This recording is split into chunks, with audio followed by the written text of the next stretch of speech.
Donka Ebola Treatment Center in Conakry, Guinea. Every person who comes here to be vaccinated is first required to sign a consent form. This is because here they are running a clinical trial designed to test out the Ebola vaccine. MSF, which is taking part in the clinical trial, has already vaccinated over 1,200 people working on the front line against the disease. Before anyone else, it's the medical staff who are the most exposed.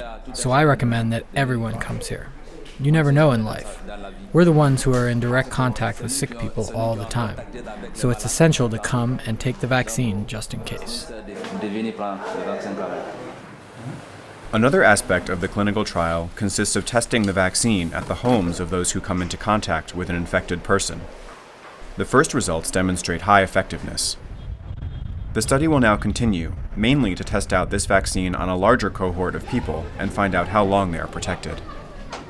Now we need to use these new findings, this new information, to help stop the virus from being transmitted as it is in Guinea and Sierra Leone. We're going to ask the various national authorities to include these new findings in the intervention approach. Despite the Ebola epidemic having slowed down, it continues to spread at an alarming pace. In the past few months, 20 to 30 new cases a week have been recorded. A year ago, MSF alerted the international community about the urgent need to invest in action to fight this disease. Help did finally arrive in the field, but now efforts appear to be slackening off. However, until a vaccine is introduced on a wide scale, the threat will not go away.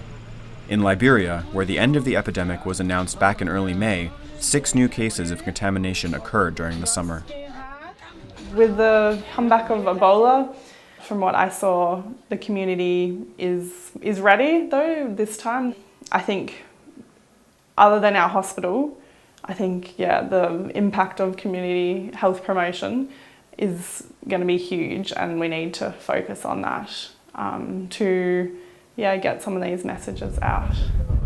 The return of Ebola in Liberia may be the result of contamination by a survivor, a possibility that needs to be researched further to understand both the risks regarding transmission of the virus as well as the secondary effects victims may suffer after being declared Ebola-free. 3 days ago, I started feeling pain in my joints, in my head. That's why I came to the hospital. Sometimes I can have a bad dream. Sometimes I don't sleep because when I'm thinking, I will not be able to sleep. I can't sleep. The Ebola vaccine represents a chance to break the cycle of new transmission and bring an end to the outbreak.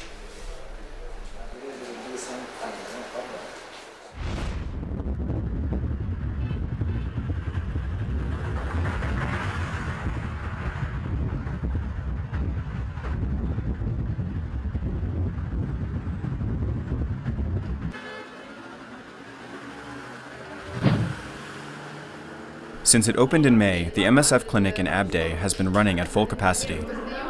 The staff are seeing an average of 100 patients a day, Lebanese as well as Syrian, since the problem of accessing healthcare is not limited to refugees. It's a governorate whose population mainly lived off agriculture and were already in extreme poverty. Abday is on the coast as you make your way up to Tripoli. It's a place with a high concentration of refugees, and many of them live in makeshift camps in deplorable living conditions, with little access to healthcare.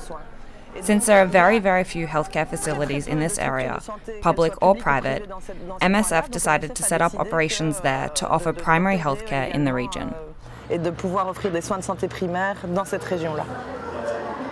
The clinic is primarily focused on sexual and reproductive health and providing treatment to those with chronic illnesses, as many Syrians stopped receiving healthcare following the outbreak of war. For example, this man has to take drugs daily after undergoing open-heart surgery. 2.5 years after fleeing Syria, he pays $250 a month to share a garage with 7 members of his family.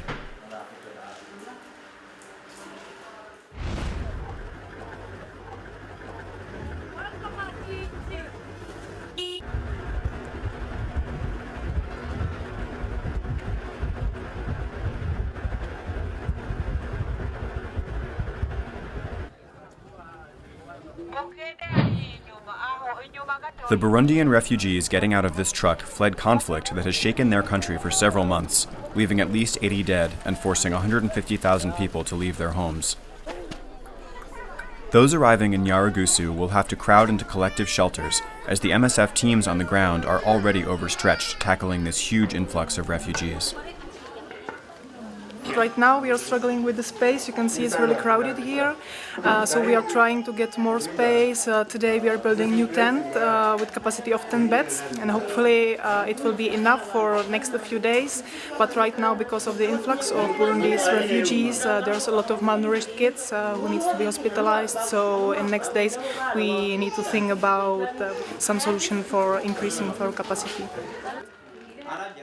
Malnutrition is not the most critical problem. The most common diseases are malaria and respiratory infections. In May, a cholera epidemic also broke out due to poor living conditions. To prevent further outbreaks, MSF teams vaccinated 130,000 people and are distributing clean water across the camp daily.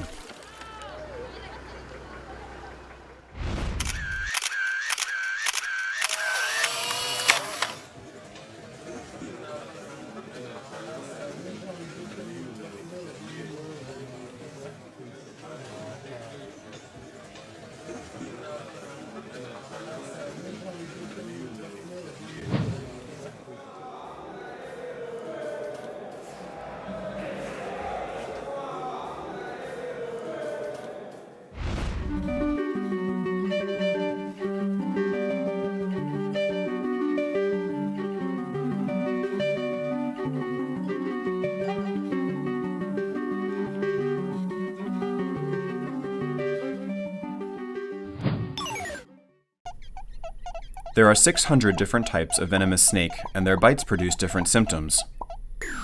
Not all are fatal, but they can lead to complications such as amputation, kidney failure, or chronic neurological disorders. Yet snake bites remain an all too neglected public health issue. Few antivenoms adapted for use in developing countries can stop the effects of multiple types of venom simultaneously. Vavafrique, however, is effective against the venom of at least 10 of the most dangerous snakes found in sub-Saharan Africa. It is used extensively by MSF teams in the field. Take Paua in northwest Central African Republic, where the teams treat 300 to 400 people with snake bites every year. The chief culprit here is the Echis ocellatus viper, whose venom is among the most dangerous in the world, killing around 10% of its victims.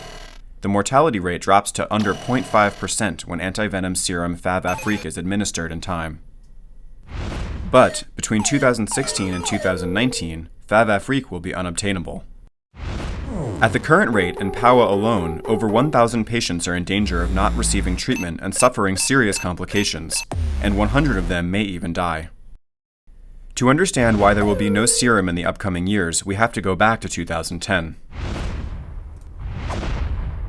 In 2010, Sanofi decided to halt production of Vavafrique, viewing it unprofitable. The decision was only made public 3 years later. Sanofi produced its last batch of serum in 2014, which will expire in 2016. A transfer of technology is underway to enable another laboratory to take over production, but the new serum will not be available until 2019. Manufacturing the antivenom is complex. It begins with extracting snake venom, which is diluted and injected into a horse, as the horse's immune system produces antibodies that can then be harvested. The serum is then purified prior to being packaged. The whole process takes about 2 years. It's Sanofi's responsibility to provide a temporary solution in the interim. If production of the serum doesn't start up again soon, thousands of lives will be endangered. But any such solution can at best provide only temporary relief for an unreliable system.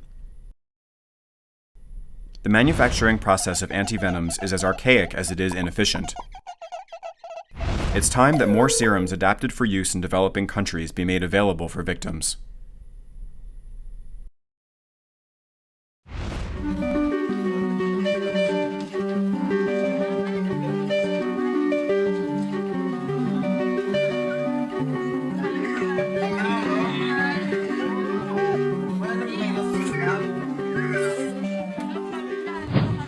plusieurs fois sur un des camps de déplacés qui se trouve un petit peu à l'extérieur de la ville. En discutant avec les déplacés, on avait ces petits-enfants qui arrivaient vers toi et qui simplement te demandent des céréales et de la nourriture. Et j'ai déjà travaillé plusieurs fois dans des camps de réfugiés ou dans ce genre de situation où la population se concentre.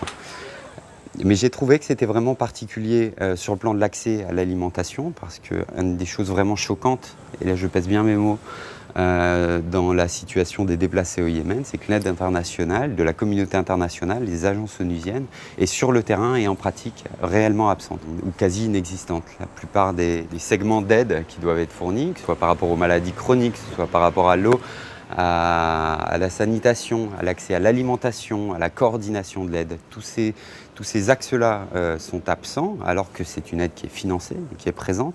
Et on en arrive à des situations où les familles entières ne vivent uniquement que de la charité et de la solidarité des populations d'accueil. Et on en arrive à ce petit gosse là, qui devait avoir 4 ans, et qui ne savait dire autre chose que de demander de l'alimentation et juste des céréales, très simple, aux expatriés qui venaient pour fournir des soins médicaux.